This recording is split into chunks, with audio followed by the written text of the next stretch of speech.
And Blizzard did another huge minion pool change, resulting in videos being outdated and needing me to throw out stuff I was already going to talk about. Oh, and quests are back. Okay, there's no use complaining about it. Let's just go through Mechs, Quilboars, and Neutrals and get it over with. Mechs got a lot of magnetic support, while Quilboars got an increase on how much stats blood gems can give. Neutrals are kind of but let's go through each of them one at a time.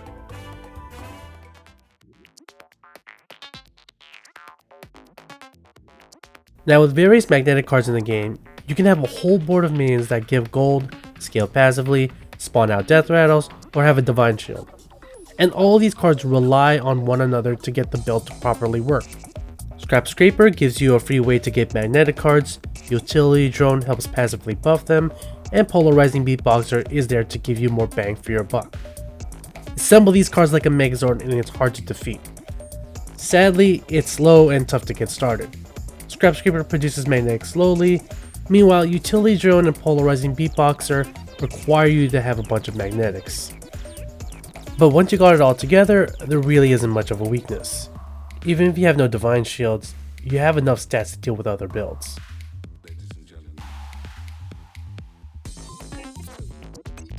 Deflect-o-Bot is one of the most obnoxious cards in the game's history, and it's your job to make the most out of it by giving him minions that will bring back his divine shield, while also having a board with divine shield. Until you have Greasebot, you really don't have another way to scale up. You could get Gem Splitter and use blood gems to get some extra stats, but that's really it, so be careful before committing to this build. You could get far with Magnetics and Cyborg Drake, but otherwise you need Greasebots for stats.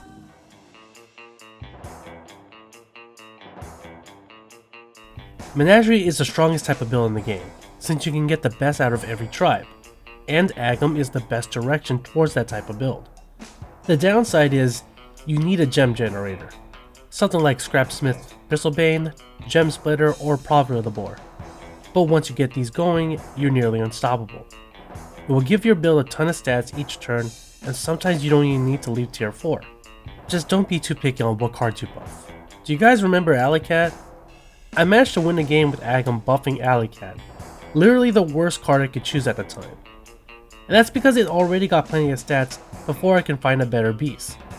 And I'd rather have a powerful basic minion than a subpar minion with a special ability.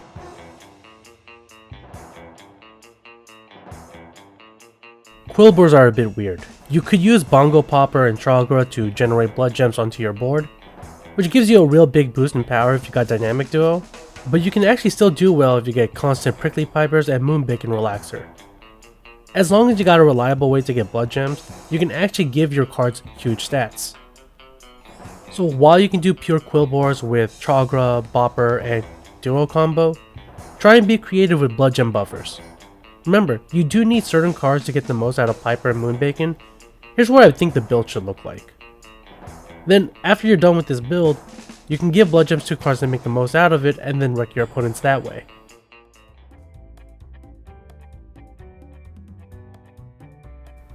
Walking Forward has a unique ability of buffing any minion, as long as they have Taunt, which is pretty good since in many cases it's difficult to give extra stats to cards like Sindori's Straight Shot or Manta Queen.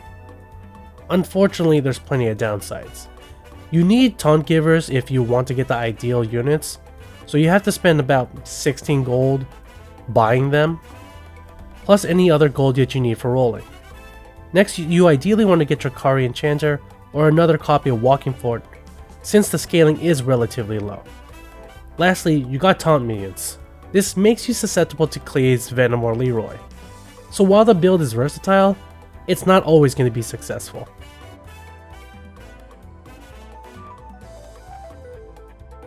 It's Aggem and Walking Forward put together. Passive scaling, using a Menagerie build, and an end of turn effect. It's not bad to have in the early stages of a Menagerie build. Winning with Lightfang as your win condition is definitely difficult, as other builds can quickly outscale it. I'd always keep in mind how to transition from this build into another, or how to make a Menagerie build fight well against other builds. Perhaps incorporating Leeroy and Manta Queen will help. Okay, time to do a quick brief talk on some of the other cards. I already talked about them earlier, but let's do it again real quick. Combine these cards with Titus Rivendare and Rylak Metalhead, and you can see yourself with like blood gems. Once you have those, you can give any minion a bunch of stats. With buffs like that, you can make any kind of build you want as long as you got blood gems. While the other builds have form scaling, Bristlebach does not. What it does have is the ability to give your Tough Tusk refresh on its Divine Shield and Puffer Color refresh on its Venom.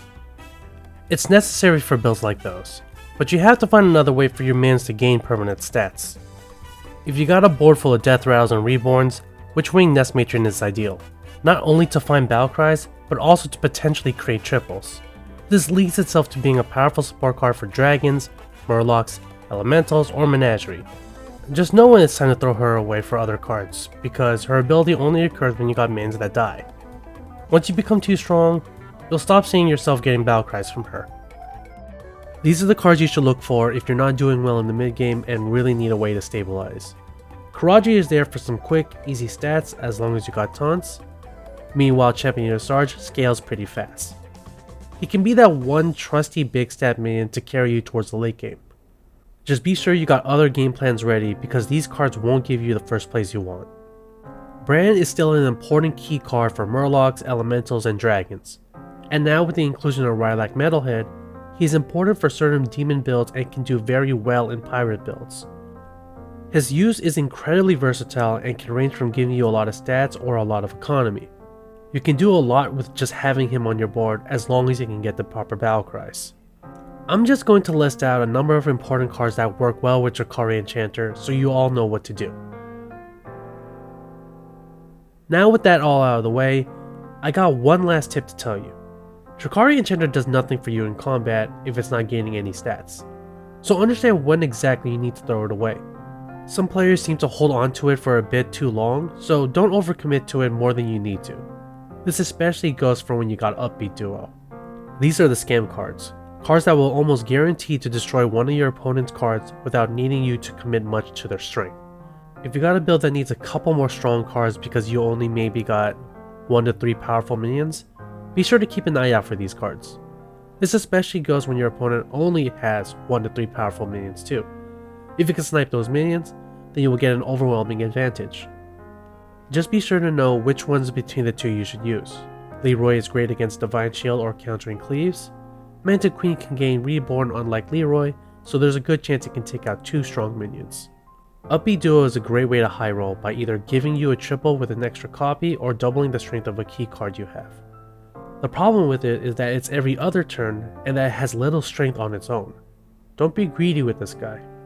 If you are weak, then it's better to throw him away and survive another round than lose outright. After you got the important cards from him, don't start trying to get more copies. You might very well lose if you keep holding on to him. Titus sees himself to be quite useful in Murloc, Beast, Undead, and Quilboars. As long as you got a powerful death rattle, he can make the most out of it.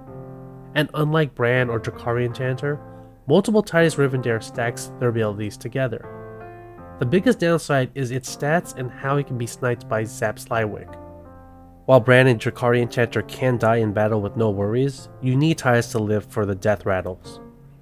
Use cards like Uther or Blood Gems to give Titus stats so that it doesn't become a problem. Also be creative with what you can do with him, especially when you got cards like Rylak Metalhead that allows for all kinds of crazy interactions.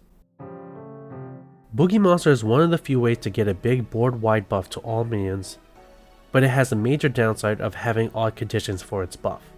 While it's easy to go for the beginning tiers for the initial stat buffs, it's constantly tough to get numerous tier 6s. Personally, I try to get the first set of buffs and then throw away Boogie Monster for a more consistent win condition. Adding 1-2 to the entire board is a great buff, but once you need tier 6 cards, the unreliability is harmful to your build. So unless you got a way to get tier 6s, or you got multiple Boogie Monsters, then I'd really go for another win condition. Okay, that's it. That's all the win conditions. This took too long since I have been away and then I got sick. Next up is a video on quests that I haven't covered yet. Before I give out my outro, I just want to mention my other guides. Metafy now has a membership. In that membership, you not only get a voucher for a coach of your choosing, hopefully you choose me, but you will get access to articles and videos that are exclusive to the website.